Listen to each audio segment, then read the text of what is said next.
Hi everyone, hello प्यारे बच्चों। I hope I am audible and visible. ये है बेटा एटम्स का लेक्चर नंबर 2। ठीक है। और लेक्चर नंबर 1 जो आया था लास्ट वीक आया था। बीच में थोड़ी सी मेरी तबीयत खराब थी तो मंडे और ट्यूसडे को सेशन नहीं आ पाया था। एनीवेज, तो आइए आज इस लेक्चर को कंटिन्यू कर लेते हैं। मैं आपको सबसे पहले बेटा एक क्विक रिवीजन दे देता हूँ, मैंने क्या क्या आपको लास्ट क्लास में पढ़ाया था। मेनली मैंने आपको सारे एटॉमिक मॉडल्स बताए थे, रदरफोर्ड के क्या ड्रॉबैक्स थे एनिमेशन के थ्रू समझा दिया था, और फिर बोर मॉडल के बेसिक्स मैंने शुरू कर दिए थे, पोस्टुलेट्स आपको समझा दिए थे। नाउ मैं वो सारे फॉर्मूले आपको रिवाइज करवा देता हूं जो मैंने आपको लास्ट क्लास में पढ़ाया था एक शीट के अंदर। ठीक है, ये देखो बेटा। तो हमने पढ़ा था कि बोर मॉडल के अकॉर्डिंग ऐसा होता है कि बीच में एक न्यूक्लियस होता है बच्चों, है ना, और इसके अराउंड ये इलेक्ट्रॉन ऐसे रिवॉल्व कर रहा होता है। अब बोर ने कहा था कि ये फिक्स्ड ऑर्बिट्स डिफाइंड है। ऐसा नहीं कि ये ऑर्बिट कोई सा भी हो सकता है, वो ऑर्बिट डिफाइंड है, प्री डिफाइंड है, कहीं भी नहीं हो सकता, कोई भी रैंडम ऑर्बिट नहीं हो सकता। तो यहाँ पे ऐसे रैंडम नहीं, कुछ कुछ फिक्स्ड ऑर्बिट्स है। मान लो ये पहला है ना, फर्स्ट ऑर्बिट। मान लो आपका दूसरा है सेकेंड ऑर्बिट। तो या तो इलेक्ट्रॉन यहां रहेगा थर्ड वाले पे, या तो सेकेंड वाले पे, या तो फर्स्ट वाले पे, ऐसे बीच में कहीं इलेक्ट्रॉन नहीं पाया जा सकता। अब इन ऑर्बिट्स को डिफाइन कैसे किया गया था? बोला गया कि किसी भी पर्टिकुलर ऑर्बिट में अगर इलेक्ट्रॉन की स्पीड v है, रिवॉल्विंग स्पीड, और रेडियस उसका r है, तो जो एंगुलर मोमेंटम है वो क्वांटाइज्ड होता है। Angular momentum is mvr। ये पहला फॉर्मूला लिख रहा हूं मैं, है ना, ऐसा लिख लेते हैं, बराबर nh divided by 2 pi. h क्या है बेटा? प्लैंक्स कांस्टेंट, आप डुअल नेचर से पढ़ते आ रहे हैं अब तो, है ना। मास है बेटा इलेक्ट्रॉन का मास, वेलोसिटी यानी कि स्पीड है, ऑर्बिटल स्पीड, और रेडियस r है, और n क्या है? Principal quantum number. पहला ऑर्बिट होगा तो n बराबर 1, दूसरा होगा तो n बराबर 2, तीसरा होगा तो n बराबर 3, ऐसा, है ना। तो first orbit, second orbit, third orbit, उसको बाद में हम ground state, first excited state, ऐसा भी बोलेंगे। एनर्जी को हम डिस्कस करेंगे। तो mvr बराबर nh/2 होना चाहिए, पहला चीज। दूसरा, अब यहां पे आप देखेंगे ना तो दो ही अननोन है। देखो मास तो पता है, n भी चलो नंबर कौन सा है फिक्स्ड रहेगा, h पता है, सब पता है। v और r बेटा दो अननोन है। अब दो अननोन जो है एक इक्वेशन से तो पता कर नहीं पाओगे आप, दो अननोन के लिए आपको कम से कम दो इक्वेशन लगेंगे ही। तो जो दूसरा इक्वेशन है वो आता है इलेक्ट्रॉन के इक्विलिब्रियम से, या फिर आप कह लो, देखो कौन सा मोशन कर रहा है भाई, वो सर्कुलर मोशन कर रहा है ना। इलेक्ट्रॉन का कैसा मोशन है? सर्कुलर मोशन है। तो इलेक्ट्रॉन का चार्ज E और न्यूक्लियस का चार्ज है Ze।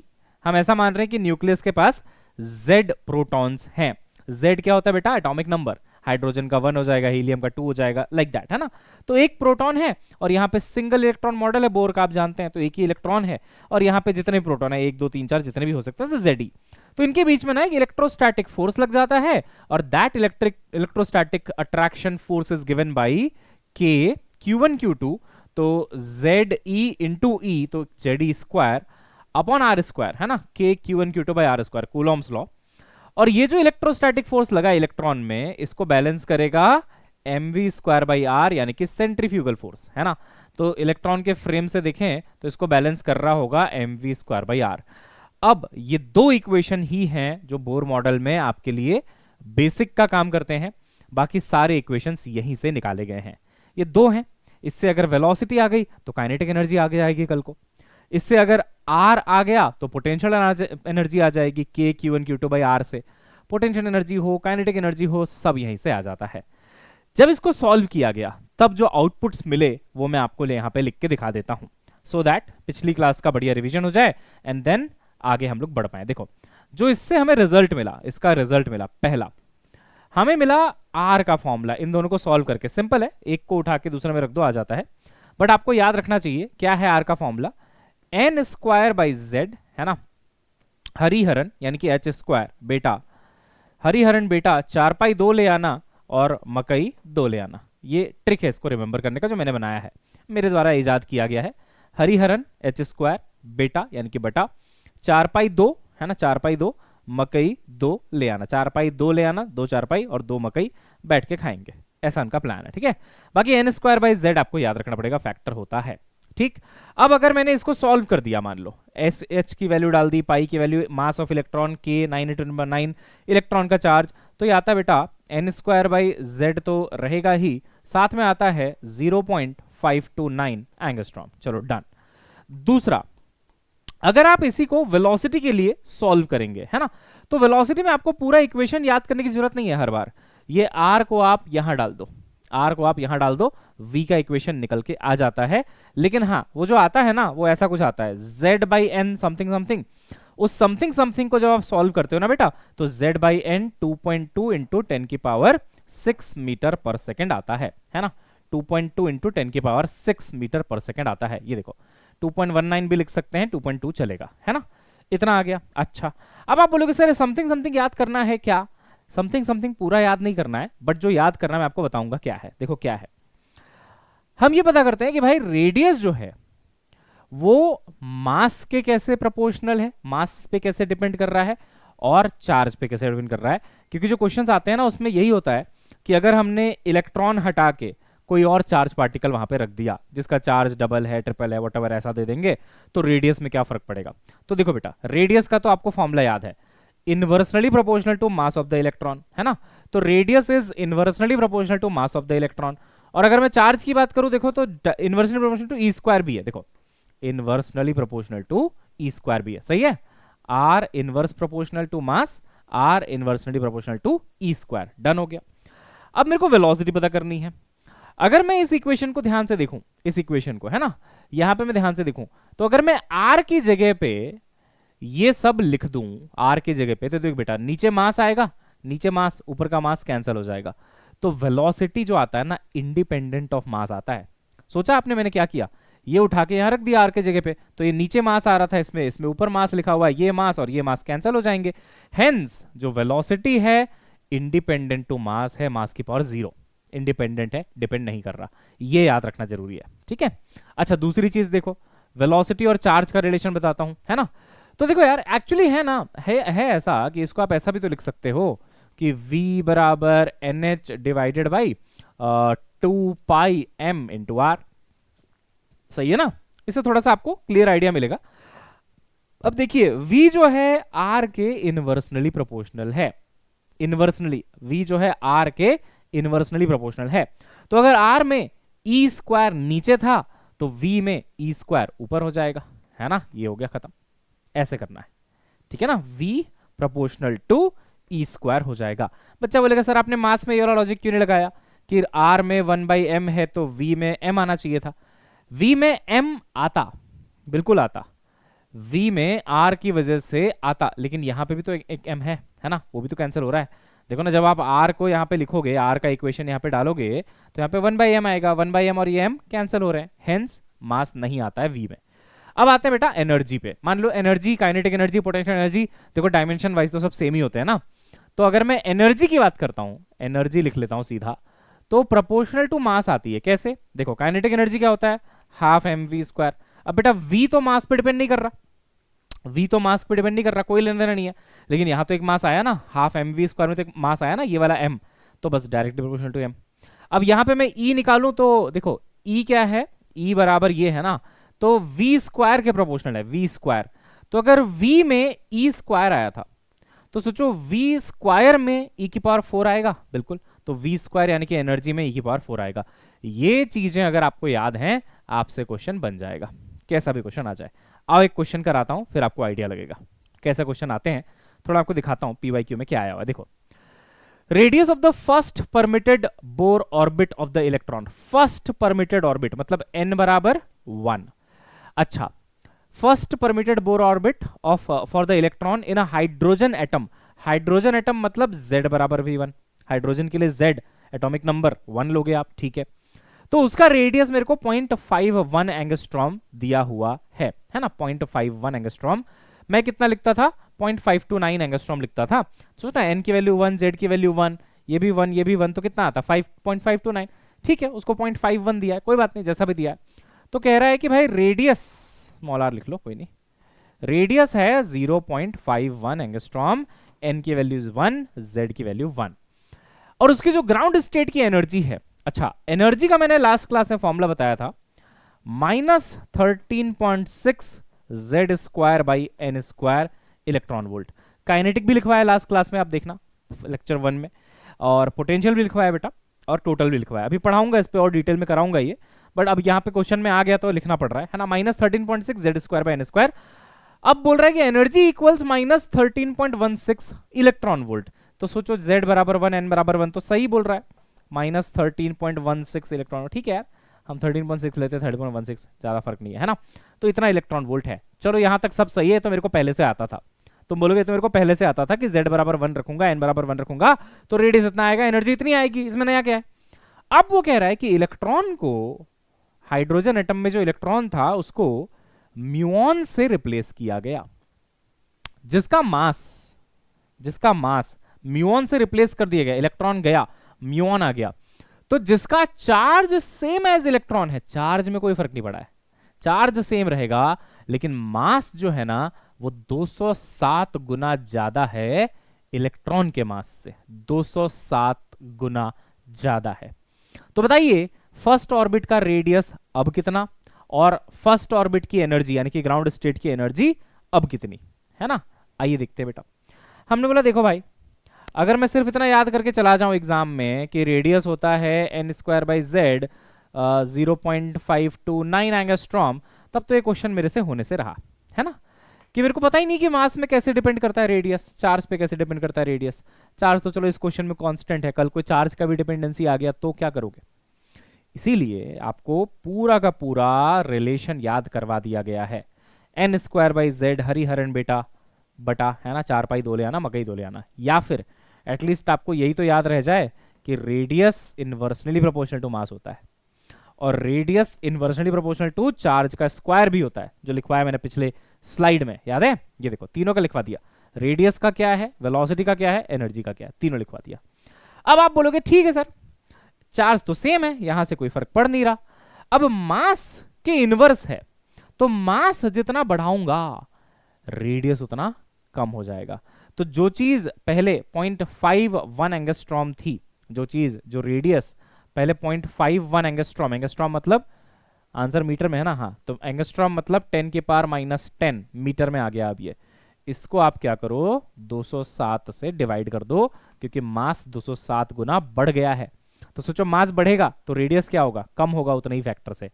तो अगर मास 207 टाइम्स बढ़ा है तो रेडियस 207 टाइम्स कम हो जाएगा। अब यार कैलकुलेशन है, कैलकुलेशन करोगे you will get the answer as C. मतलब अभी तो एक चीज निकाली हमने कि भाई 2.56 इंटू 10⁻⁻13 कुछ आएगा आपका रेडियस, ठीक है। अच्छा अब एनर्जी पे आते हैं कि ये 2.8 कैसे आया। देखो भाई एनर्जी जो है बेटा डायरेक्टली प्रोपोर्शनल टू मास है, देखो लिखा है मैंने लिखवाया है ना। और एनर्जी जो है बेटा डायरेक्टली प्रोपोर्शनल टू e⁴ भी है, बट इससे फर्क नहीं पड़ेगा क्योंकि चार्ज क्या है बेटा, कांस्टेंट है। अब सोचो अगर मास को मैंने बढ़ा दिया, इलेक्ट्रॉन के मास को 207 गुना बढ़ा दिया, तो एनर्जी भी बढ़ेगी 207 गुना। तो एनर्जी पहले कितनी थी भाई, पहले थी -13.16 इंटू 207 कर दो यहाँ पे आप, इंटू 207 कर दो आप यहाँ पे, है ना। तो मेरे ख्याल से ये वाला आंसर आएगा -2.8 किलो इलेक्ट्रॉन वोल्ट। आप बोलोगे सर 2.8 कैसे हो गया, पहले ही 13 था, अब 2 कैसे हो गया। तो बेटा यूनिट अलग है ना, किलो इलेक्ट्रॉन वोल्ट है, यानी कि -2.8 इंटू 1000 इतना आ रहा होगा ये सॉल्व करके, ठीक है, ऐसा आ रहा होगा। तो किलो इलेक्ट्रॉन वोल्ट मतलब 1000, तो इतना आ जाएगा। बेसिकली कितना 2800 है ना, 2800 सही है ना। चलो दिख ही रहा है 13 दूनी 26, 2600 तो यहीं से दिख रहा है, और थोड़ा बहुत और भी फैक्टर है, 13.16 है, और वहां पे आपका 7 भी है, 207 है ना, ठीक है, 2800 के आसपास आ जाएगा। तो ऐसे सॉल्व करना होता है बेटा अगर मास वास अलग गिवन हो। अब देखो ये क्या कह रहा है, कह रहा है कि भाई बोर थ्योरी है, हाइड्रोजन एटम है, speed of the electron, energy and radius principal quantum number n पे कैसे डिपेंड करते हैं। प्रिंसिपल क्वांटम नंबर n, ये देखो n के साथ रिलेशन। मैं कहता हूं देखो यार, रेडियस का फॉर्मूला है n²/z 0.529 एंगस्ट्रॉम, वेलोसिटी का फॉर्मूला है z/n 2.2 10⁻⁶ मीटर पर सेकेंड, और जो एनर्जी का फॉर्मूला है टोटल एनर्जी -13.6 है ना, z²/n² इलेक्ट्रॉन वोल्ट। अब ये आपको याद है, ये वैल्यूज, इसके अंदर मास कैसे होता है, चार्ज कैसे होता है पता है, हो गया ना, कोई भी क्वेश्चन हो जाएगा, ठीक है। अब कर देते हैं इसको भाई, रेडियस है ना, पहले बोल रहा है रेडियस, नहीं पहले स्पीड बोला है, स्पीड फिर एनर्जी और फिर रेडियस है ना, स्पीड एनर्जी रेडियस, एन के साथ देखना है तो स्पीड देखो इस एन के साथ क्या है 1/n, तो स्पीड में 1/n आ रहा है। एनर्जी में क्या है बेटा 1/n स्क्वायर आ रहा है देखो, और रेडियस में क्या है n स्क्वायर आ रहा है। तो ये वाला ऑप्शन जहां कहीं भी है देख लो, है ना 1/n, 1/n square, n square थोड़ा सा ब्लर दिख रहा है but A is the right answer, है ना। डन।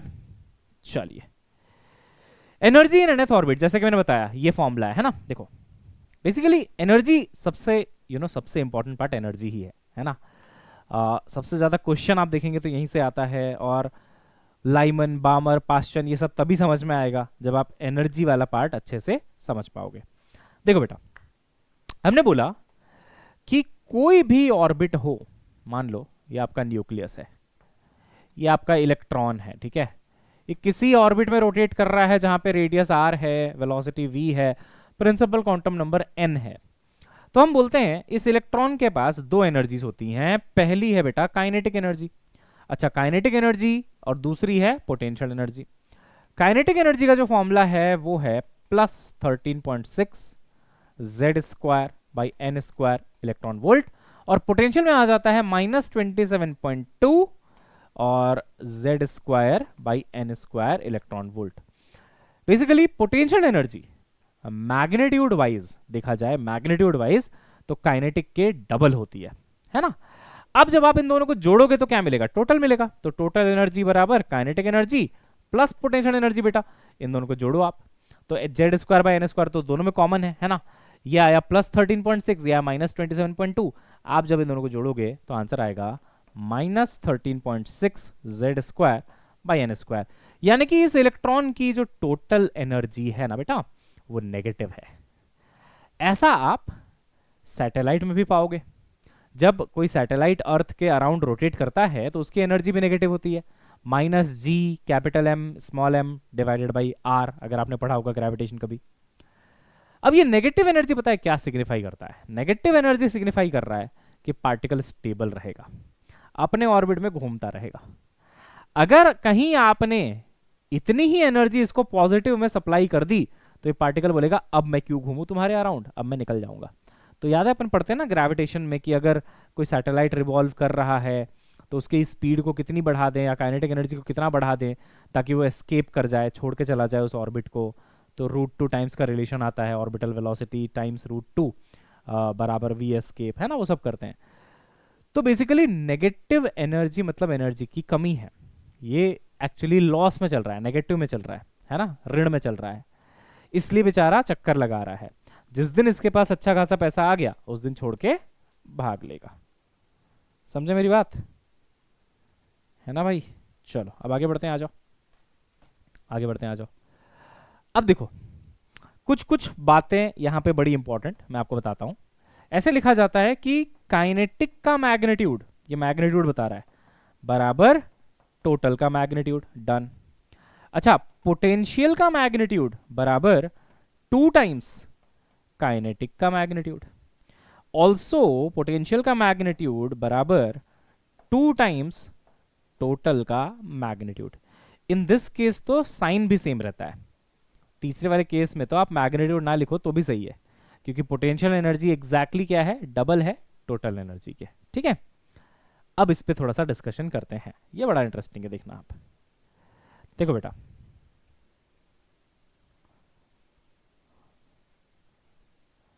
ये मैं आपको अलग अलग ऑर्बिट की एनर्जी लेवल दिखा रहा हूं। आप बोलेंगे सर ऑर्बिट तो गोल होता है।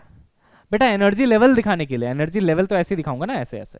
अब जब एनर्जी लेवल्स कंबाइन करते हैं तो एनर्जी बैंड बनता है, आपने कोवेलेंट बैंड, वो सब बॉन्ड बोल रहा हूं मैं, कोवेलेंट बोल रहा हूं, कंडक्शन बैंड, वैलेंस बैंड, है ना। कोवेलेंट तो बॉन्ड होता है ना, कंडक्शन बैंड, वैलेंस बैंड वगैरह पढ़ा है ना, तो इन्हीं के ग्रुप से बनेगा, बट उसकी शुरुआत यहां से होती है। अब देखो, ये पहला ऑर्बिट है, ये दूसरा है, तीसरा, चौथा, पांचवा, छठा, ऐसे टेक्निकली हम इनफाइनाइट तक जा सकते हैं।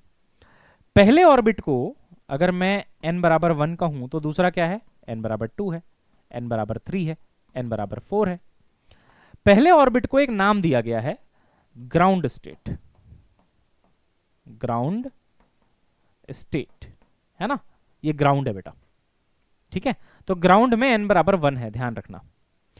इसके ऊपर जो है ना, this is called first excited state, क्या कहते हैं इसको, फर्स्ट एक्साइटेड स्टेट। अब तुम लॉजिक समझ गए, ये ग्राउंड, ये फर्स्ट, तो ये क्या हो जाएगा, सेकेंड एक्साइटेड स्टेट, है ना, ये आ जाएगा आपका second excited state. This will be your third excited state. समझ गए? अच्छा, अब इसको एक्साइटेड स्टेट क्यों बोला गया उसको समझते हैं। अगर मैं फॉर्मूला देखूं टोटल एनर्जी का तो क्या है, -13.6 Z square by N square. मान लो मैं हाइड्रोजन लेता हूं, हाइड्रोजन है ना, हाइड्रोजन, तो हाइड्रोजन के लिए बेटा z बराबर 1 लूंगा। अच्छा, तो ये तो 1 हो गया ऑलरेडी। अब देखो n बराबर भी 1 है पहले ऑर्बिट में, तो ये भी 1, ये भी 1, दोनों 1 1, तो कितना एनर्जी आया भाई यहाँ पे, इसकी एनर्जी कितनी आई बेटा टोटल, सर इसकी जो एनर्जी आई ना टोटल वो आ गई -13.6, क्लियर लिखते हैं, हाँ इलेक्ट्रॉन वोल्ट।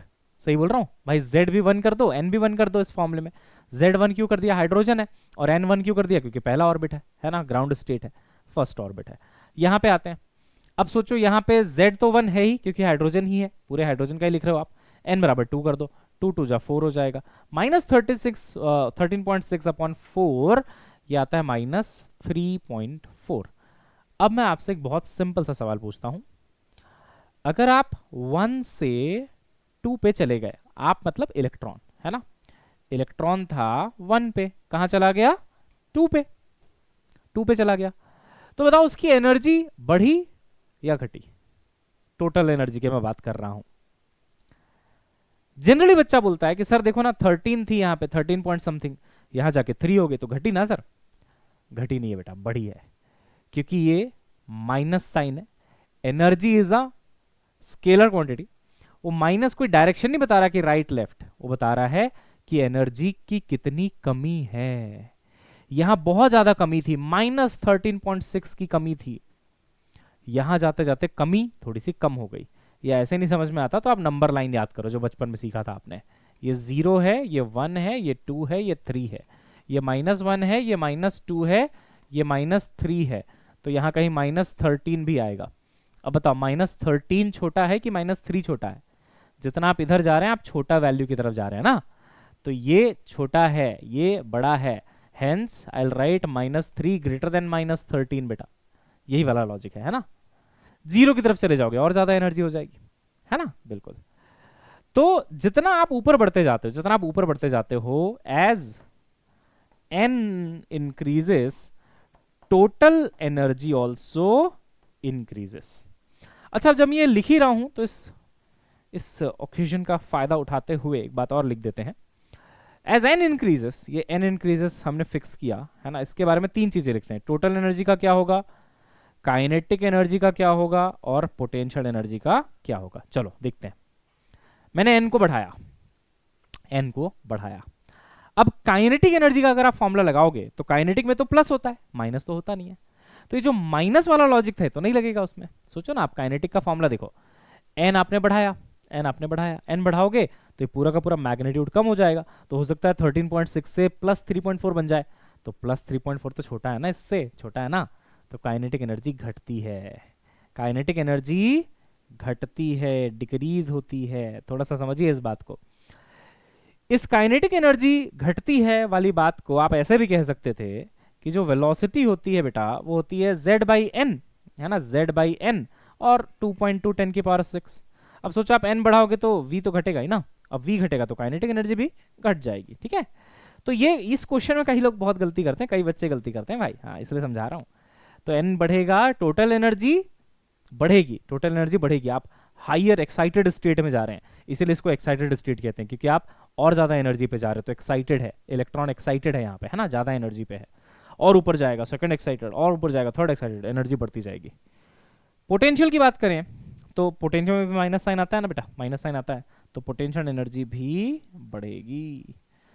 पोटेंशियल एनर्जी तब बढ़ती है जब रिलेटिव सेपरेशन बढ़ जाता है, तो यहाँ पे बढ़ रहा है तो बढ़ेगी, है ना, पोटेंशियल एनर्जी बढ़ेगी, ओके, क्योंकि उसमें भी माइनस साइन है, ठीक है, डन। चलो अब मैं आपको ना एक छोटा सा टेबल दिखाता हूं और उसको हमें बेटा याद करना है। क्या क्या याद करना, देखो, पहला n बराबर 1 की एनर्जी मेरे को याद होनी चाहिए, -13.6। दूसरा, जब n बराबर 2 रखोगे, कौन सा फॉर्मूला यूज कर रहे हैं हम लोग, -13.6 Z square by N square. इसमें आप 2 रखो तो 2 2 जा 4, यहां आएगा -3.4। 3 रखो बेटा, 3 3 जा 9, तो यहां आता है -1.51। उसके बाद आता है -0.85। एट लीस्ट n बराबर 4 तक याद कर लो ना, तो काम आसान हो जाता है। अदरवाइज अदरवाइज मैं बताता हूं अदरवाइज क्या होता है। अदरवाइज भी सुन लो। अदरवाइज क्या होगा, इसको बोलेंगे n1, है ना, और लेट्स से 4 का निकालना है, इसको बोलेंगे n2।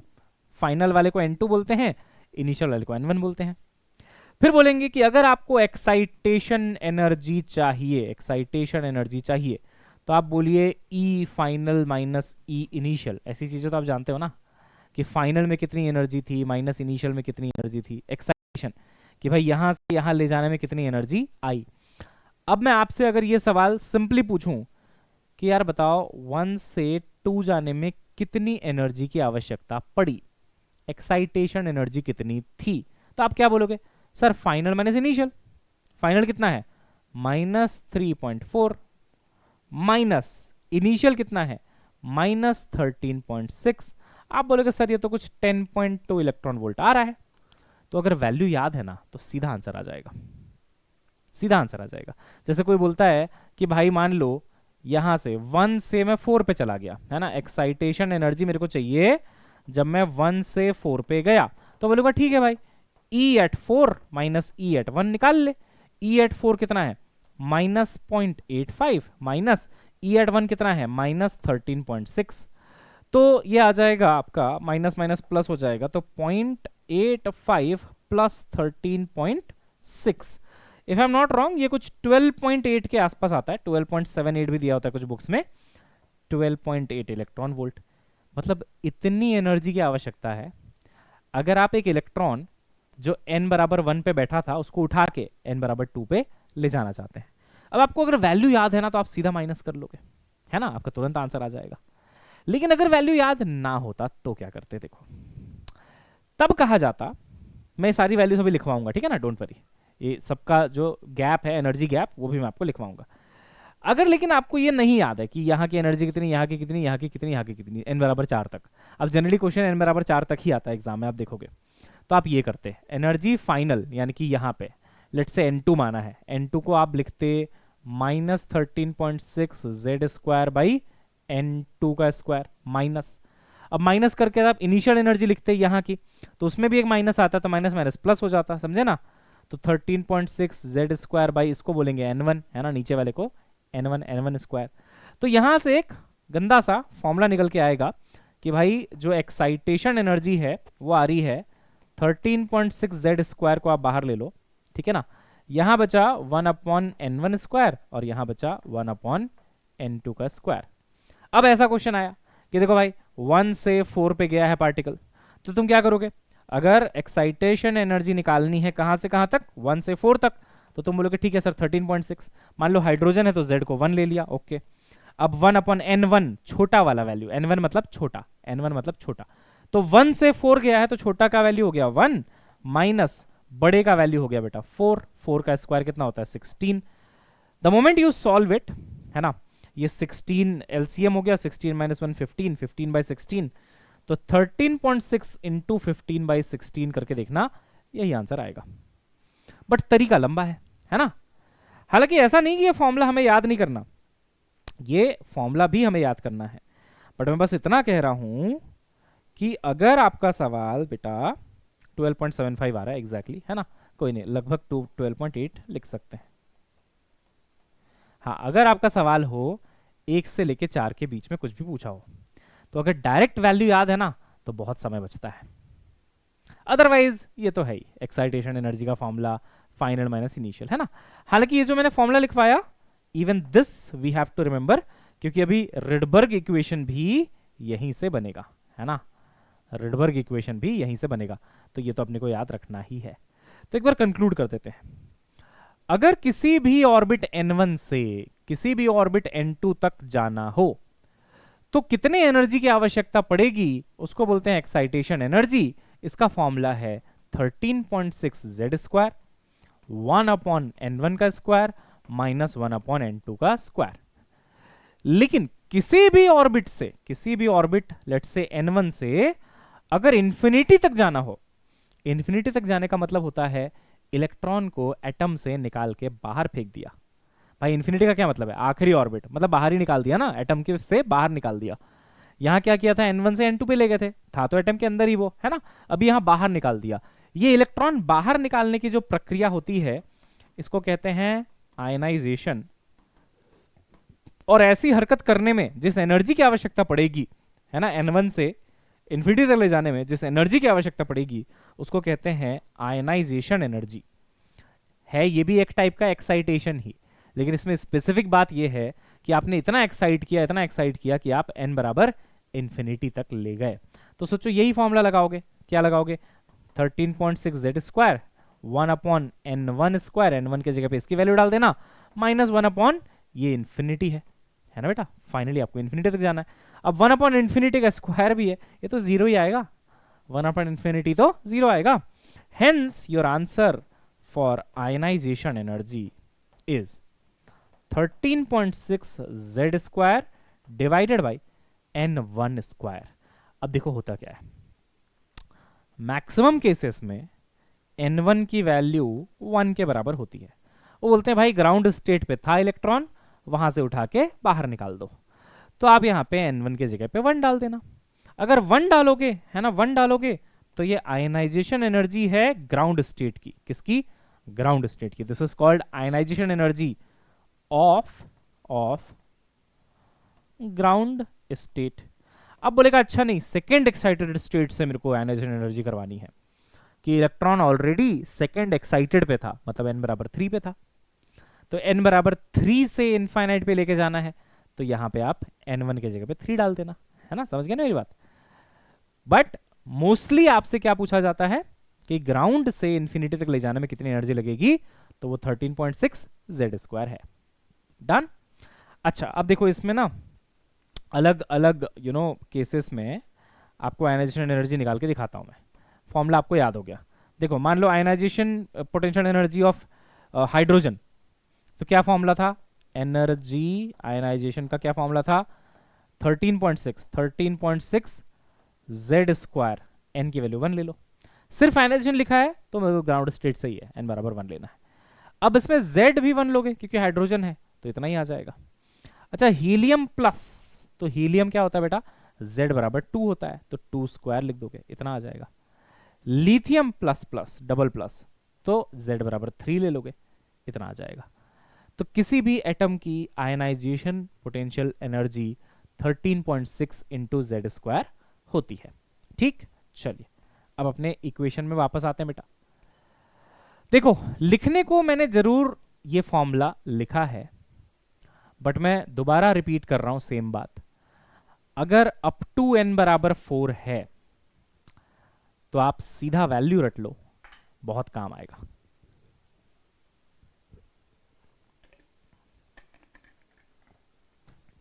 क्या रटना है देखो, मैं दिखाता हूं क्या रटना है आपको, है ना।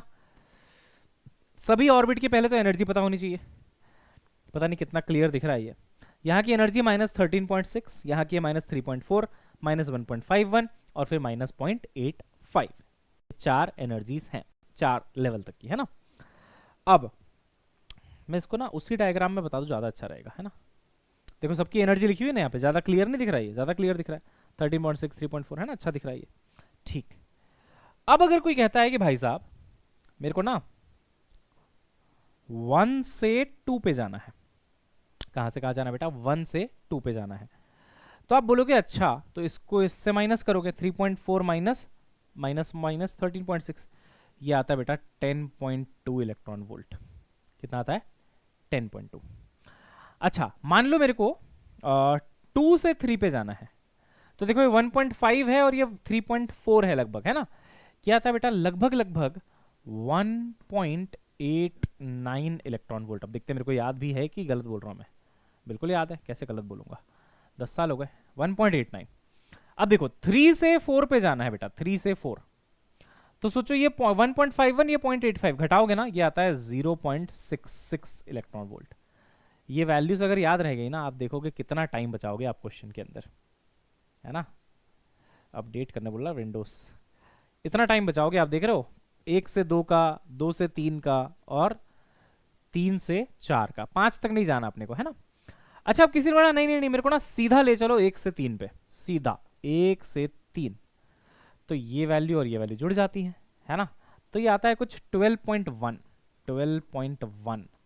और अगर वो बोले कि सीधा मेरे को 1 से 4 पे जाना है, 4 कहाँ है, 5 तक चला गया क्या मैं, हाँ, 1 से 4 तक जाना है, तो इसकी वैल्यू आती है 12.8, ये देखिए वाली, है ना, इलेक्ट्रॉन वोल्ट लिखा है ना यहाँ पे, 1 से 4 12.8। तो एक बार दोबारा याद दिलाता हूँ मैं आपको, मजा आएगा। देखो ये n बराबर 1। अच्छा, ये गैप मैंने इसीलिए देखो कम करता हुआ दिखाया था, आपने कभी नोटिस किया, ये गैप मैंने रिड्यूस होता हुआ दिखाया बेटा, क्यों, देखो यहाँ पे गैप बहुत ज़्यादा, एनर्जी गैप कितना है, 10.2 इलेक्ट्रॉन वोल्ट है ना। इतनी एनर्जी चाहिए 1 को 2 में ले जाने के लिए, मतलब 1 वाले इलेक्ट्रॉन को 2 में ले जाने के लिए। अच्छा, 2 से 3 1.89, अच्छा 3 से 4 0.66। तो देखो गैप कम होता जा रहा है क्या, जैसे जैसे हम ऊपर जा रहे हैं, एनर्जी गैप। 1 से 2 का गैप कितना ज़्यादा था, 2 से 3 का कम हुआ, 3 से 4 का और कम हो गया बेटा, समझ रहे हो। ऐसे ही अगर आप इसको थोड़ा सा और एक्सटेंड कर लेते हैं ना, हाँ, अगर आप डिसाइड करते हो कि नहीं नहीं मैं तो सीधा कहां से कहां जाऊंगा, सीधा 1 से 3 जाऊंगा, तो बेटा ये और ये जुड़ जाएंगे, इन दोनों को जोड़ के देखो ये आएगा 12.1। और लास्टली अगर मैं सीधा 1 से 4 पे चला गया तो 12.8। It will save a lot of time. Otherwise excitation energy का फॉर्मूला तो आपके पास है ही, 13.6 जेड स्क्वायर, हाइड्रोजन के लिए Z1 ले लेना जैसा हमने लिया है यहाँ पे, 1/n1 square minus 1/n2 square. n1 छोटा वाला है और n2 बड़ा वाला है, समझ गए, ऐसे करना है भाई, सॉरी। चलें आगे, चलो। Total energy of electron in ground state of hydrogen atom is -13.6 electron volt. मेरे को भी पता था, ये पता था ना भाई, हाइड्रोजन है, Z बराबर 1 और ग्राउंड स्टेट मतलब n बराबर 1, ठीक। तो बोल रहा है अच्छा तो बताओ काइनेटिक एनर्जी ऑफ इलेक्ट्रॉन कितना होगा in the first excited state. बच्चा देखो आओ दिखता है ना ताओ, वो बोलता है सर आपने पढ़ाया था कि काइनेटिक का मैग्नीट्यूड और टोटल का मैग्नीट्यूड बराबर होता है। तो बच्चा बोलता है सर देखो टोटल -13.6 है तो काइनेटिक भी 13.6 हो जाएगा, और ऑप्शन भी होगा शायद, हाँ देखो बी ऑप्शन है। लेकिन जब वो लगा के आगे बढ़ता है, घर पहुंचता है, पता चलता है अरे आंसर तो कुछ और था, डी था। ऐसा कैसे हो गया भाई, ऐसा ऐसे हो गया क्योंकि जब उसने टोटल एनर्जी दी है ना तो उसने ग्राउंड स्टेट का दिया है, लेकिन जो काइनेटिक पूछ रहा है ना वो फर्स्ट एक्साइटेड का पूछ रहा है, समझ रहे हो। गेम खेल गया तुम्हारे साथ। देखो मैं समझाता हूं तुम्हें, देखो ये ग्राउंड स्टेट है n बराबर 1, ये फर्स्ट एक्साइटेड है n बराबर 2। अब वैसे तो n बराबर 3 वगैरह भी हैं, बट हमें इन्हीं दोनों पे बात करनी है। ग्राउंड स्टेट पे टोटल एनर्जी कितनी होगी, टोटल एनर्जी होगी -13.6। अरे जानबूझ के उसने दिया, ये जानबूझ के दिया। अगर वो सीधा एक ही लाइन पूछता ना कि the kinetic energy of electron in the first excited state, तो हम नहीं फंसते उसके जाल में, और उस जाल में फंसाया हमने, उसने हमें, है ना। तो टोटल एनर्जी यहाँ की दे दी, तो अगर यहाँ की टोटल इतनी है तो काइनेटिक कितनी होगी, 13.6 होगी। सही है तो बिल्कुल, है ना, माइनस को प्लस ही तो करना होता है। टोटल अगर इतना है तो काइनेटिक कितना हो जाएगा प्लस में।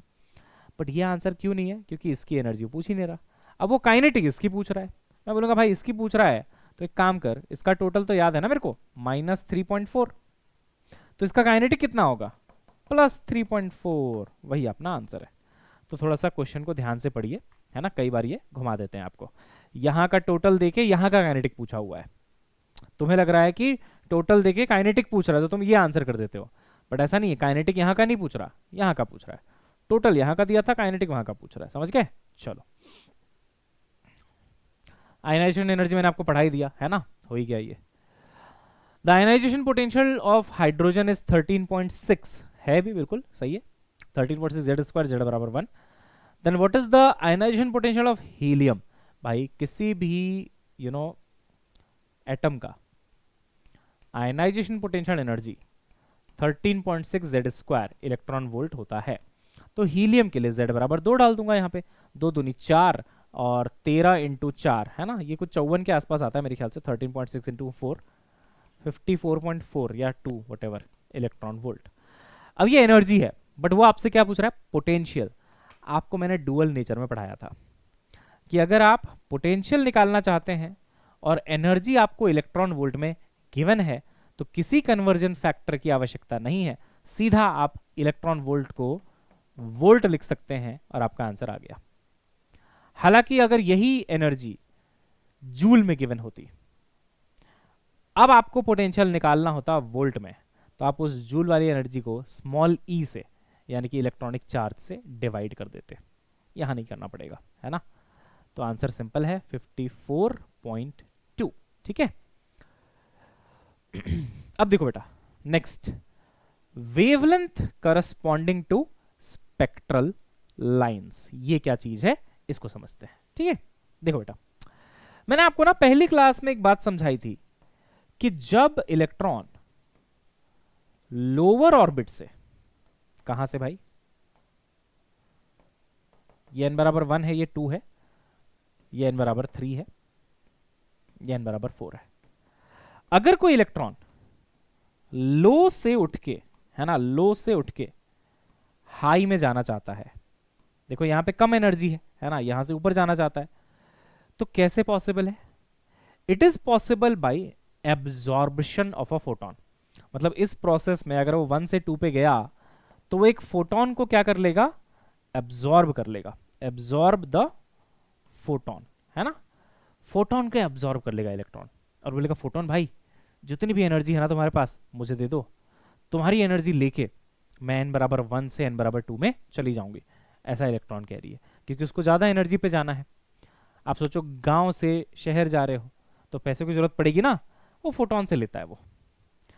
लेकिन अगर शहर में उसका मन ना लगा, और इलेक्ट्रॉन का लगता भी नहीं है शहर में, शहर में उसका मन नहीं लगता, हायर स्टेट पे वो सिर्फ 10 की पावर -8 सेकेंड तक ही स्टेबल है, बहुत कम, मतलब 1 सेकेंड का 10 की पावर 8वां हिस्सा, बहुत कम टाइम होता है बेटा, उतने टाइम तक ही स्टेबल है।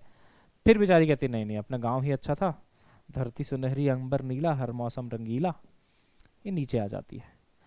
अब जब ये नीचे आती है तो बोलती है गांव में मैं पैसों का क्या ही करूंगी, है ना, यहां तो काम आ रहे थे, यहां क्या ही करूंगी। तो ये एक फोटोन के फॉर्म में इस एनर्जी को एमिट कर देती है, मतलब एक फोटोन बाहर आता है, फोटोन एमिट होता है।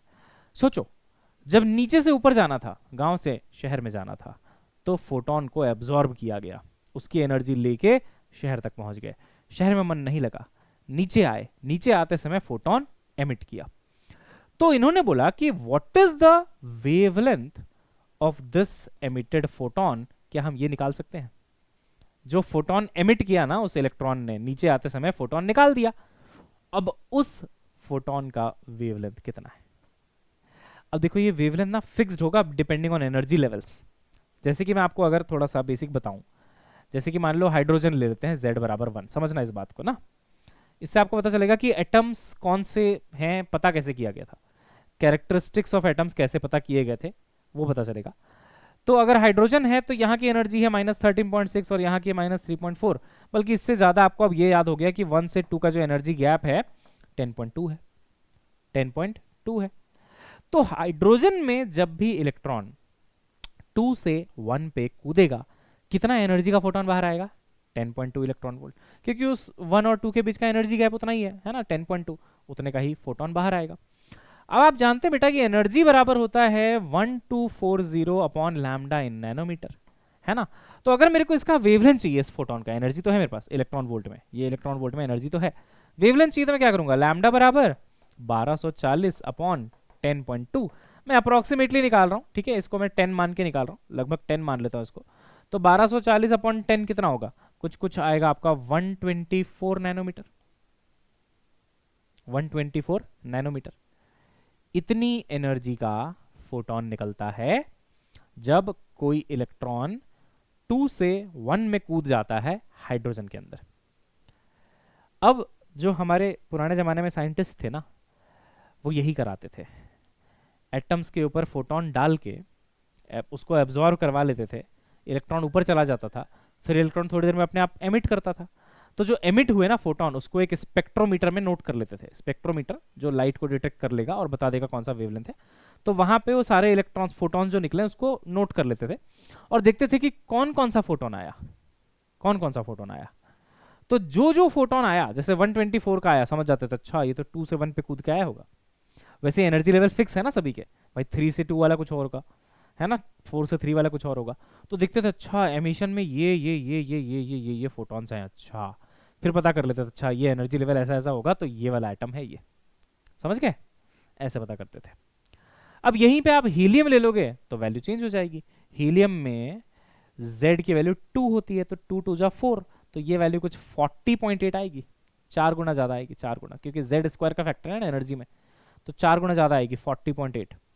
तो 40.8 के करस्पॉन्डिंग देखो यहाँ पे 40.8 रखोगे, ये कुछ कितना आएगा, 300 नैनोमीटर के आसपास आ जाएगा, है ना। 1240/40, भाई 1240/40 है ना, नहीं 300 नहीं 30 है ना, 4 तिया 12, 4 एकम, हाँ 30 नैनोमीटर के आसपास आएगा। तो 30 नैनोमीटर वाला आया, समझ गया अच्छा ये हीलियम से निकला होगा पक्का। ठीक है बेटा, तो ऐसे कैरेक्टरिस्टिक पता किया गया था। अब क्या हुआ ना, जब ये स्पेक्ट्रल लाइंस देखा जा रहा था तो लोगों ने इसमें अपना नाम नोट करवा लिया। जैसे कि जब भी कोई ट्रांजिशन होता था 2 से 1 या 3 से 1 या 4 से 1, तो देखा गया कि ये ना अल्ट्रा वायलेट रीजन में आ रहा था, ये अल्ट्रा वायलेट है भाई, आप जानते हो ना अल्ट्रा वायलेट, उसके बाद आपका विजिबल आएगा, फिर आपका इंफ्रारेड आएगा, यही 3 इंपॉर्टेंट है यहाँ पे, अभी इतना ही बता रहा हूँ। तो अल्ट्रा वायलेट, फिर विजिबल, फिर इंफ्रारेड। तो अल्ट्रा वायलेट की जो वेवलेंथ होती है बेटा, विजिबल से कम होती है। अब विजिबल का जो वेवलेंथ का रेंज है वो लगभग 350 से 750 के आसपास है, हर बुक में आपको अलग अलग मिलेगा, बट लगभग ये रेंज है नैनोमीटर में। तो ये देखो उससे कम है, तो ये अल्ट्रा वायलेट है, ये यूवी है। तो एक भाई साहब थे जिनका नाम था लाइमन। लाइमन ने बोला आज के बाद जो भी ट्रांजिशन होगा जिसमें अल्ट्रा वायलेट रेज निकलेंगी, यानी 2 से 1 में निकलती है, 3 से 1, 4 से 1, मतलब 1 पे गिरना चाहिए, उस पे मेरा अधिकार है आज से। उन्होंने बोला ऐसे वाले ट्रांजिशन को हमेशा लाइमन सीरीज का नाम दिया जाएगा। वैसे ही बामर ने अपना ले लिया कि 3 से 2 वाला बामर, ठीक है, 3 से 2, 4 से 2, 5 से 2, सबने अपना लोअर ऑर्बिट फिक्स कर दिया। लाइमन ने बोला मेरा लोअर ऑर्बिट 1 है, आप कहीं से भी करा लो, 4 से 1, 5 से 1, 6 से 1, वो लाइमन कहलाएगा। बामर ने बोला मेरा लोअर ऑर्बिट 2 है, 3 से 2, 4 से 2, 5 से 2, 6 से 2, सब बामर कहलाएंगे। ऐसी पास्चन एंड ऑल है ना, सारा बताऊंगा मैं आपको, अभी मैं आपको ओवरव्यू दे रहा था, ठीक है। अब इसमें रिडबर्ग साहब का क्या रोल था। रिडबर्ग साहब ने एक छोटा सा काम किया, बहुत बड़ा काम किया एक्चुअली। जो तुम्हारा एक्साइटेशन एनर्जी का फॉर्मूला था वो क्या था, 13.6 Z square 1/n1 square 1/n2 square था ना बेटा, ये यही था सर, बिल्कुल। अब मैंने वेवलेंथ कैसे निकाली थी बेटा, यहाँ पे देखो तो वेवलेंथ मैंने निकाला था, ये एनर्जी का एक फॉर्मूला होता है आप जानते हो, hc/λ, डुअल नेचर में पढ़ा है ना। तो वेवलेंथ कैसे निकालोगे, hc/e। तो रिडबर्ग साहब ने एग्जैक्टली यही किया, बोला कि भाई साहब ऐसा है कि तुम लोग लैम्डा लैम्डा कर रहे हो, तुम्हें लैम्डा चाहिए, मैं काम करता हूं, ये जो एक्साइटेशन एनर्जी का फॉर्मूला है इसको मैं लिख देता हूं hc/λ। लो खत्म हो गई बात, यहां पे लिख देता हूं 13.6 Z square 1/n1 square minus 1/n2 square. फिर उन्होंने देखा, देखते हैं क्या क्या कांस्टेंट है, तो 1/λ को इधर ही रखा, ठीक है, hc को इसके नीचे भेजा, 13.6/hc Z स्क्वायर 1/n1 का स्क्वायर माइनस 1/n2 का स्क्वायर। फिर उन्होंने देख भाई 13.6 एक कांस्टेंट है, h एक कांस्टेंट है, c स्पीड ऑफ लाइट भी एक कांस्टेंट है। उन्होंने ये बार बार क्यों लिखूंगा मैं इतना और बार बार क्यों कैलकुलेट करूंगा, इसका एक वैल्यू निकाल लेते हैं, 13.6/hc, उसका उन्होंने नाम दिया Rydberg constant, Rydberg constant r। तो देखो है कुछ नहीं बेटा, आपको अगर एक्साइटेशन एनर्जी का फॉर्मूला आता है और वो भी आपने डेराइव करके देखा मेरे साथ, तो उसमें कुछ नहीं करना है, एक्साइटेशन एनर्जी को hc/λ लिखना है, ठीक है ना। ये hc उधर जाएगा, ये 13.6/hc रिडबर्ग कांस्टेंट कहलाएगा। इस रिडबर्ग कांस्टेंट की वैल्यू होती है 1.097 इंटू 10⁻7 पर मीटर, यूनिट भी इंपॉर्टेंट है। हालांकि इसको ना अप्रोक्सीमेट करके 1 ले लो और इसको 10⁻7 ले लो पर मीटर, है ना। तो आप लिख सकते हो r बराबर लगभग कैलकुलेशन पर्पस के लिए 1 इंटू 10 की पावर कितना था 7 पर मीटर, है ना, पर मीटर। तो सोचो अगर आर की वैल्यू पर मीटर में डाल दी तो लैम्डा भी किस में आ जाएगा, मीटर में। तो कोई भी ट्रांजिशन हुआ हो 1 से 3, अगर 1 से 3 हुआ है तो यहाँ पे 1, यहाँ पे 3, खत्म। और Z हाइड्रोजन के लिए 1। आप देख रहे हैं यहाँ पे कोई Z नहीं है इस फॉर्मूले में, क्यों नहीं है, क्योंकि ये हाइड्रोजन का है, देखो हाइड्रोजन का है ना, अदरवाइज जेड स्क्वायर आएगा, है ना, अदरवाइज जेड स्क्वायर आएगा। So this equation is called the Rydberg equation. But अगर आपने ये सेशन पूरा फ्लो में मेरे साथ पढ़ा है, बीच में बंद करके नहीं भागे थे, तो तुम समझ रहे होगे कि ये कोई बहुत बड़ी चीज नहीं है हमारे लिए, है ना, ये हमें ऑलरेडी आता था, इसमें बस हमें एच सी बाय लैम्डा लिखा है हमने और आ गया, ठीक है। तो रिडबर्ग इक्वेशन बन गया भाई, ठीक है। अब पढ़ते हैं कि भाई अलग अलग सीरीज कौन कौन सी बनी, है ना। ये रिडबर्ग इक्वेशन है अपना, अलग अलग सीरीज देखते हैं अब, है ना। ये देखो बेटा, लाइमन ने बोला, जैसे मैं आपको बता ही रहा था अभी, कि कहीं से भी गिरे, चाहे 2 से गिरे, चाहे 3 से गिरे, चाहे 4 से गिरे, अगर वो 1 पे गिर रहा है इलेक्ट्रॉन, तो उसको क्या नाम दिया जाएगा, लाइमन सीरीज। इसको फर्स्ट लाइन कहते हैं बेटा, कई लोग अल्फा लाइन भी कहते हैं, है ना, फर्स्ट लाइन अल्फा लाइन भी कहते हैं। और इसको बोलते हैं बेटा सीरीज लिमिट या फिर लास्ट लाइन, सीरीज लिमिट। ये जो फर्स्ट लाइन है ये 2 से 1 का ट्रांजिशन शो कर रही है, देखो 2 से 1, और जो सीरीज लिमिट है ये इंफिनिटी से 1।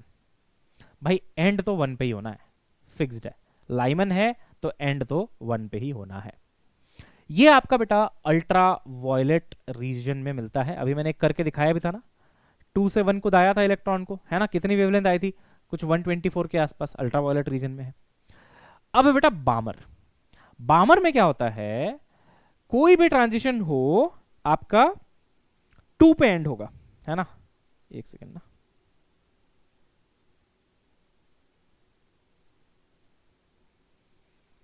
कोई भी ट्रांजिशन हो बेटा कहां एंड होगा,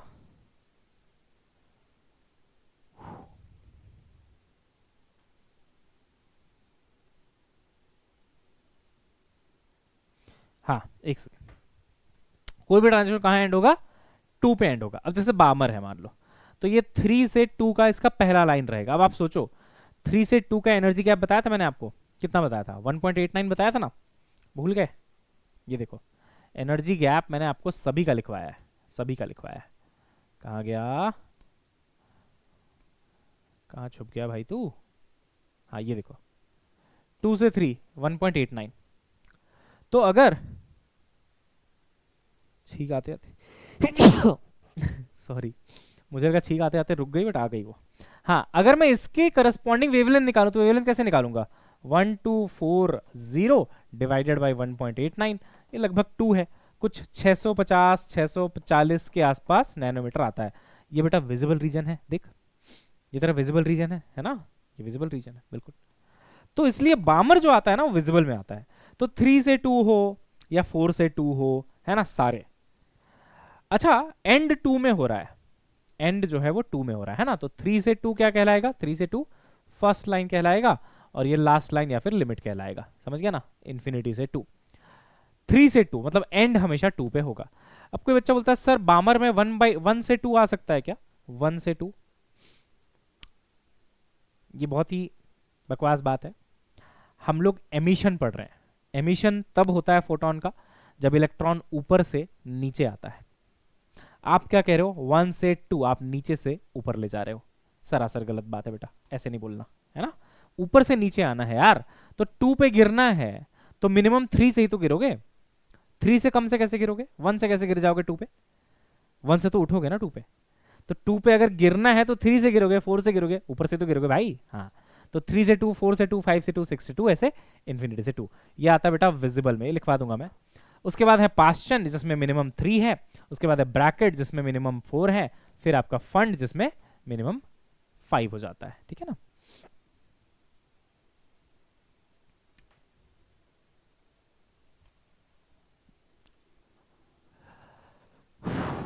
ठीक है बेटा, इसका क्या शॉर्ट ट्रिक था मेरे को याद क्यों नहीं आ रहा है यार, लाल बाल पाल, है ना, एक तो ये भी होता है, बट एक और था ना अच्छा सा, चलो बताऊंगा, याद आएगा तो ना, एकदम से दिमाग से उतर गया, चलो ठीक है कोई नहीं बताऊंगा मैं, अभी बताता हूँ थोड़ी देर में। तो लाइमन, फिर बामर, फिर पास्चन, फिर ब्रैकेट, फिर फंड, इस सीरीज आपको जो है याद रखना होता है। मेरे को पता नहीं, लाल फूल नीला फूल याद आ रहा है, इसमें कुछ लाल से कुछ बनता है एक, थोड़ी देर में याद आ जाएगा, कोई नहीं बता देंगे। थोड़ा तबीयत खराब है ना, दिमाग नहीं चल रहा अच्छे से। तो लाइमन, बामर, पास्चन, ब्रैकेट, फंड। पहला वाला अल्ट्रावायलेट, दूसरा वाला बेटा विजिबल, बाकी सब इंफ्रारेड, क्योंकि विजिबल के आगे इंफ्रारेड आएगा, ठीक है ना। तो बाकी 3 तक ही जाना है, मतलब 5 के बाद नहीं गए हैं लोग, कितना जाएंगे यार, इन्फिनिटी तक कौन जाता रहेगा। 5 तक कर लिया काफ़ी है ना। तो 5 से नीचे, मतलब 5-6 से नीचे आए 5 पे, तो आपको इंफ्रारेड मिलता है। डन, चलो डन हो गया। अब देखो क्या कह रहा है, what is the ratio of shortest wavelength of the Balmer series to the shortest wavelength of the Lyman series. ये शॉर्टेस्ट लॉन्गेस्ट क्या होता है समझते हैं। देखिए, अगर आप बेटा कोई सी भी सीरीज देखो, इसका एक कॉपी बना लेते हैं ना, ताकि इसको मिटा पाऊं समझाने के लिए। ये सब मैं मिटा देता हूं अभी। देखो बेटा, लाइमन में सबसे ज्यादा एनर्जी आपको कौन से लाइन में दिखाई दे रही है। लाइमन में देखो, सारे लाइमन को कंपेयर करो। 2 से 1 में कितनी एनर्जी होगी, 10.2 होगी, कुछ 10.2।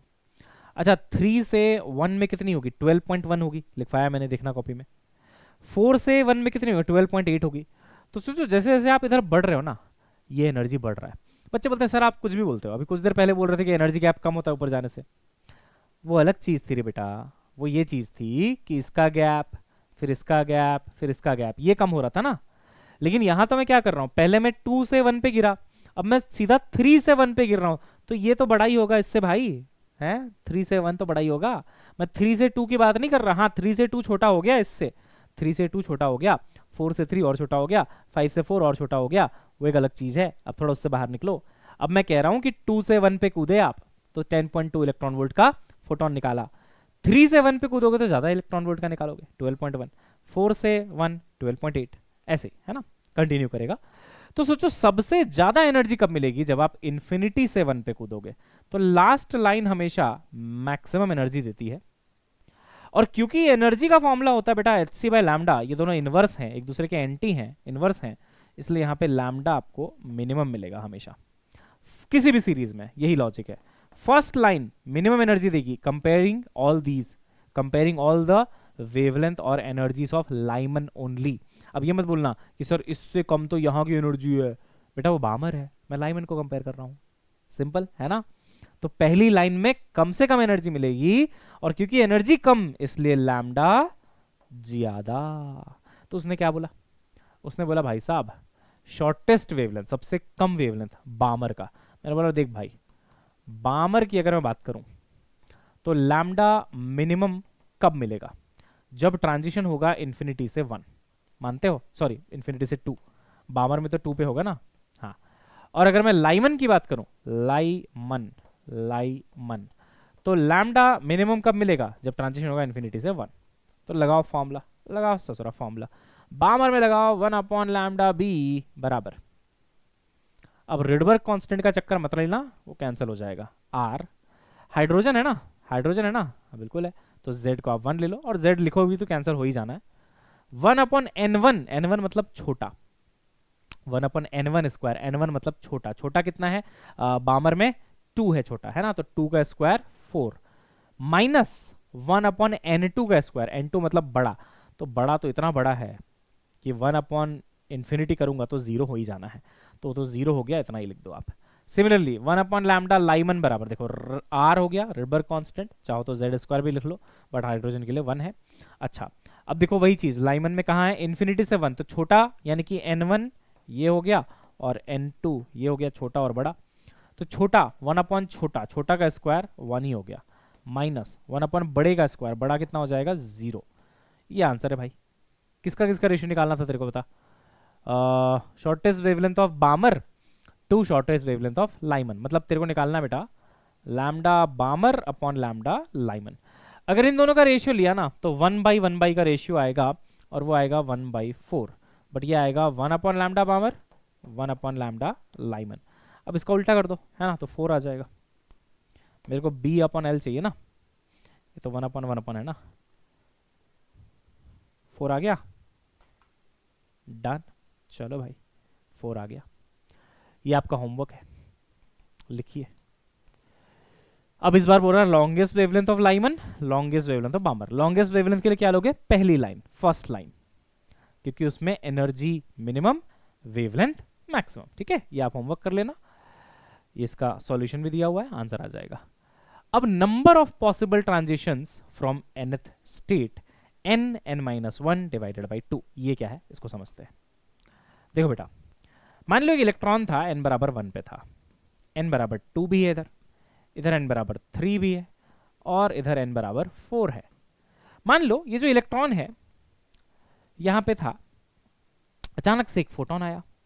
फोटोन ने कहा भाई तुझे ना 12.8 इतनी एनर्जी दे रहा हूं, मेरे साथ चल। इलेक्ट्रॉन ने कहा ठीक है चलते हैं। इलेक्ट्रॉन ने कहा यार इतनी एनर्जी में तो बहुत दूर चले जाएंगे अपन, कहाँ चले जाएंगे, n बराबर 4 पे, क्योंकि 1 से 4 का एनर्जी गैप यही वाला होता है। उसने बोला ठीक है, इलेक्ट्रॉन यहाँ पहुंच गई। अब इलेक्ट्रॉन का मन ना लगे यहाँ पे, है ना। अब आप समझो, इसको मैं हटा देता हूँ, इसको पहुंचाने का काम था बस ना, वो तो गया, उसने पहुंचा दिया, शहर में छोड़ दिया इलेक्ट्रॉन को। इलेक्ट्रॉन अब यहाँ पे, अब उसका मन ना लगे शहर में। 10⁻⁻8 सेकंड के बाद उसने डिसाइड किया गांव की तरफ लौट जाते हैं। अब वापस के रास्ते बहुत सारे गांव हैं, एक ये भी है बड़ा गांव, एक छोटा गांव, एक सबसे छोटा गांव। तो हो सकता है डिपेंडिंग ऑन इलेक्ट्रॉन का नेचर, हो सकता है वो कहे कि नहीं नहीं मेरे को तो अपने गांव में वापस ही जाना है, सीधा अपने गांव में जाऊंगी। या फिर एक इलेक्ट्रॉन ऐसा भी कह सकती है ना कि नहीं नहीं पहले काम करते हैं, इस गांव में चलते हैं, फिर 10⁻⁻8 सेकंड के बाद यहां से इस पे आ जाएंगे, फिर यहां से इस पे आ जाएंगे, इसका एक्सप्लोर करने का मन कर रहा है ना बेटा। तो हमारा सवाल यह है कि हर बार जो डिफरेंट फोटोन निकल रहा होगा, अब देख यहां पे जब यहां से यहां जंप करेगा इलेक्ट्रॉन तो एक फोटोन निकलेगा 12.8 एनर्जी का, यहां से यहां जंप करेगा तो एक अलग फोटोन निकलेगा, यहां से यहां पे एक अलग फोटोन निकलेगा, है ना। अच्छा एक और पॉसिबिलिटी ये भी हो सकती है कि पहले वो सीधा यहां आ जाए फिर यहां से, तो ये दोनों तो सेम ही हो गए, तो इनको एक ही बार काउंट करना है। इनको कितने बार काउंट करना है, एक ही बार काउंट करना है। तो ऐसे अलग अलग कितने फोटॉन्स पॉसिबल हैं अगर वो 4 से कूद के 1 पे आना चाहती है। उसका फॉर्मूला है 4 - 1 divided by 2, basically n(n-1) divided by 2। ठीक है, ये तरीका है। बेसिकली nc2 से आता है, आप लोग मैथ्स वाले नहीं हो तो ये सब नहीं बताऊंगा मैं आपको बेकार में, है ना। एक परम्यूटेशन कॉम्बिनेशन से आता है कि 4 लाइनें हैं, 4 लाइनों को 2-2 लाइन एक बार चुनने का कितना तरीका हो सकता है, तो इतने तरीके हो सकते हैं nc2, जिसको सॉल्व करके ये आता है। छोड़ो वो सब, आप छोड़ो वो सब, आप सीधा फॉर्मूला याद रखो, ठीक है। अच्छा तो कितना आया बेटा, 4 यानी कि 4 तिया 12/2, है ना। मैंने सारे अगर लिए होंगे तो 6 यहाँ पे दिख रहा होगा आपको, देखो मैं आपको काउंट करके दिखाता हूँ, कोई मिस हुआ होगा तो कोई नहीं, इसको लिख लेंगे, है ना, चेक कर लेते हैं। तो एक तो ये हो गया, है ना, 2, है ना, 3, 4, 5, कौन सा छोड़ दिया मैंने, हाँ जो मैंने छोड़ा है बताता हूँ कौन सा छूट गया है। इलेक्ट्रॉन हो सकता है पहले 3 पे आया, है ना, फिर उसने डिसाइड किया नहीं यार 3 और 2 पे मन नहीं लग रहा, सीधा 1 पे चले जाते हैं। तो ये जो लास्ट ग्रीन लाइन है ये वाली, ये 6, ठीक है। तो देखो इसको और इसको मैंने एक ही माना है, इसको और इसको एक ही माना है, क्योंकि उनका वेवलेंथ तो सेम ही रहेगा। देख रहे हो, ये वाला दोनों 4 से 3, दोनों 4 से 3, तो एक ही माना है उसको, एक ही बार काउंट किया है। और इसको मैंने एक ही बार काउंट किया, देखो इसको और इसको मैंने एक ही बार काउंट किया है ना, इसको अलग से काउंट नहीं किया, इसको भी अलग से काउंट नहीं किया। तो अगर सेम ट्रांजिशन हो तो उसको एक ही बार काउंट करते हैं। तो ऐसे मैनुअली काउंट करोगे तो भी 6 आ रहा है, फॉर्मूले से करोगे तो भी 6 आ रहा है। मैनुअली काउंट करना गलत है, ना इतना समय है और ना इतनी एक्यूरेसी है आपके पास कि आप सारे लेवल्स बना के गिनते बैठोगे कि कितने फोटॉन्स निकलेंगे। आप सीधा फॉर्मूला लगा देना, है ना, जहां से 1 पे नीचे गिरा है बस उस ऑर्बिट की वैल्यू डाल देना। अरे हाँ, 4 - 1/2। एक चीज़ और बताता हूँ, देखो एक चीज़ और बताता हूँ, देखो मान लो n बराबर 4 से 1 पे नहीं आ रहा, वो इलेक्ट्रॉन ने डिसाइड किया कि मुझे 4 से, है ना, ये 3 है, ये 2 है, ये 1 है, 4 से मेरे को 2 पे ही आना है बस, 1 तक मैं जाऊंगी नहीं इस बार, ऐसा उसने डिसाइड किया। तो कितने तरीके हो सकते हैं, एक हो सकता है डायरेक्ट कूद जाए, एक हो सकता है पहले यहाँ कूदे फिर यहाँ कूद जाए, और हो सकता है कोई, यही हो सकता है मेरे ख्याल से, और क्या बनेगा मेरे ख्याल से, क्या सही बात तो है, या तो यहाँ से सीधा कूद जाए, या तो पहले यहाँ कूदे फिर कूद जाए। तो अगर ट्रांजिशन बोला जाए कि 4 से 2 में हो रहा है, अब बताओ कितने number of photons, different photons या स्पेक्ट्रल लाइंस बनेंगे। तो आप बोलोगे सर आप तो आपका फॉर्मूला गलत हो गया, N N minus one by two, अगर इसमें मैं n के जगह पे 4 रख दूंगा तो गलत आ रहा है आंसर। 4 रखने से तो 6 आंसर आएगा, लेकिन आपके तो 3 ही फोटोन दिख रहे हैं। ऐसे में क्या करना है ना बेटा, ऐसे में आपको देखना है कितनी लाइंस इन्वॉल्व हैं इस प्रोसेस में, कितनी नंबर ऑफ लाइंस इन्वॉल्व हैं, कितनी है 1, ओहो देखो बेटा 1 2 3, तीन ही लाइंस तो हैं, तीन ही लाइंस तो हैं, 4 लाइंस कहाँ हैं, 3 लाइंस हैं, तो आप 3 रखोगे फॉर्मूले में, है ना। तो n minus one by to में आप n के जगह पे 3 रखोगे, तो 3 माइनस वन बाई टू, तो ये 3 माइनस वन 2 हो गया, 2 और 2 कैंसिल हो गए, 3 आंसर आ रहा है, जो कि देखिए बिल्कुल सही है। एक फोटोन ये, एक ये और एक ये। अच्छा, इसको केमिस्ट्री में एक बड़े फॉर्मूले के साथ भी बताते होंगे, मैं बताता हूँ क्या है वो फॉर्मूला। तो उसमें ऐसा बोलते होंगे, n को मैंने क्या बोला, number of lines, number of lines यहाँ पे कितना होगा n1 प्लस n2, है ना, तो 4, अच्छा n1 minus n2 minus n1 basically, 4 minus 2 हो गया 2, फॉर्मूला बना रहा हूँ मैं आपके लिए जो केमिस्ट्री में बताते हैं, 4 माइनस 2 2 प्लस 1, हाँ।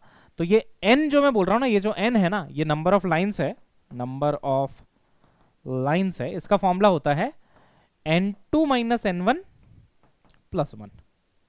तो जो केमिस्ट्री में फॉर्मूला बताते हैं, मैं बताता हूँ आपको क्या बताते हैं, n के जगह पे यही लिख देते हैं, n2 माइनस n1, है ना, प्लस 1, मल्टीप्लाइड बाई वहाँ भी n के जगह में n2 माइनस n1 प्लस 1, और यहाँ पे भी एक माइनस 1 तो है ही, है ना, एंड डिवाइडेड बाई 2, तो ये 1 और 1 कैंसिल हो जाता है, ठीक है। तो आपको बोलते हैं ये फॉर्मूला याद कर लो बेटा, n2 minus n1 multiplied by n2 minus n1 plus 1 divided by 2। इससे भी आप नंबर ऑफ स्पेक्ट्रल लाइंस निकाल लोगे। अब जैसे यहाँ पे देखो n2 कितना है 4, n1 कितना है 2, तो 4 और 2 यहाँ पे रखते जाओ, 4 माइनस 2 2 आ गया, इनटू 4 माइनस 2 अगेन 2 प्लस 1, तो 3 आ गया, एंड डिवाइडेड बाई 2, देखो फिर आंसर कितना आ जाएगा 3। तो लॉजिक ये है कि हमें बस ये देखना होता है कितनी नंबर ऑफ लाइंस इन्वॉल्व हैं। अब नंबर ऑफ लाइंस निकालने का तरीका ये है, n2 माइनस n1 प्लस 1, देखो ना, ये 4 माइनस 2 किया तो 2 आया, उसमें एक जोड़ दो तो 3 लाइन आ जाएंगी। समझ गए मेरी बात? डिपेंड्स ऑन यू, आप ये बड़ा सा फॉर्मूला भी याद कर सकते हो, केमिस्ट्री में भी काम आएगा, पढ़ाते भी है केमिस्ट्री में ये फॉर्मूला, है ना। अदरवाइज आप बस इतना याद रखो कि नंबर ऑफ लाइंस पता होना चाहिए इन्वॉल्व कितने हैं, और फिर यही फॉर्मूला लग जाता है n minus one by to वाला, ठीक है। चलिए बेटा, तो यहाँ पे मेरे ख्याल से हमारा ये चैप्टर अब खत्म हो गया है ना, बिल्कुल। बस एक लास्ट क्वेश्चन है, देखते हैं। बोला कि भाई का हाइड्रोजन एटम है ग्राउंड स्टेट में, इसको एक्साइट किया गया इतने वेवलेंथ से, एक्साइट किया गया। अच्छा, इतने वेवलेंथ से एक्साइट करने से कहाँ जाएगा, पहले तो ये पता करो। 975 एंगस्ट्रॉम ना, तो सोचो एनर्जी आएगी 1240 एक्चुअली, क्योंकि एंगस्ट्रॉम है, अपॉन 975 एंगस्ट्रॉम, लैम्डा इन एंगस्ट्रॉम, ये कितना आ रहा है 12400 अपॉन 975, ये आ रहा है बेटा 12.75 के आसपास। सोचो 12.75 इलेक्ट्रॉन वोल्ट अगर एनर्जी दे दी जाए ग्राउंड स्टेट वाले इलेक्ट्रॉन को, तो कहाँ चला जाता है n बराबर 4 पे। अब ये आपको अगर याद है इट विल हेल्प, इसलिए बोला था n बराबर 4 तक का सारा वैल्यू याद रखो। अदरवाइज बच्चा पहले तो यहाँ परेशान हो जाएगा कि यार इस वेवलेंथ से ये पता कर लेता हूँ कि कहाँ से कहाँ गया है, परेशान रहोगे बेकार में। ये याद है कि भाई 12.75 में 1 n बराबर 4 पे चला जाता है, अब हो गया n बराबर 4 पे आ गया। अब पूछता है, क्या पूछ रहा है देखो, नंबर ऑफ स्पेक्ट्रल लाइंस बताओ in the resulting spectrum emitted. अब एमिट होगा भाई, ऊपर गया तो ऊपर ही थोड़ा ना रह जाएगा इलेक्ट्रॉन, नीचे भी आना है, उसको गांव वापस लौटना है। अब सिंपल है, 4 से 1 पे लौटने के लिए कितने फोटॉन्स निकालेगा, तो n माइनस 1 अपॉन 2, तो 4 माइनस 1 अपॉन 2, तो 4 इंटू 3 डिवाइडेड बाई 2, आंसर है 6, है ना, इतने फोटॉन्स निकालेगा। तो पहले उसने चने के झाड़ पे ऊपर चढ़ाया इतनी एनर्जी दे के कि ले बेटा फोटोन खा ले, ऊपर चला जा, ऊपर जब वो गई तो फिर नीचे भी आना पड़ा उसको, है ना। This is how it works. Done. चलिए बेटा, चैप्टर खत्म। I hope you enjoyed. सारे PYQs कर लेना, ठीक है, और नोट्स आपको मिल जाएगा बेटा टेलीग्राम ग्रुप के ऊपर, ठीक है ना। टेलीग्राम में अभी मैं अपलोड कर देता हूँ थोड़ी देर में, राइट। Atoms lecture number 2। अगला जो चैप्टर आएगा बेटा, अगला जो चैप्टर आएगा बच्चे, वो आएगा आपका न्यूक्लियाई, और न्यूक्लियाई खत्म करने के बाद सेमीकंडक्टर्स एंड लॉजिक गेट्स, ठीक है। चलिए बच्चों, मिलते हैं, तब तक के लिए bye bye, have a nice day, see you soon, bye.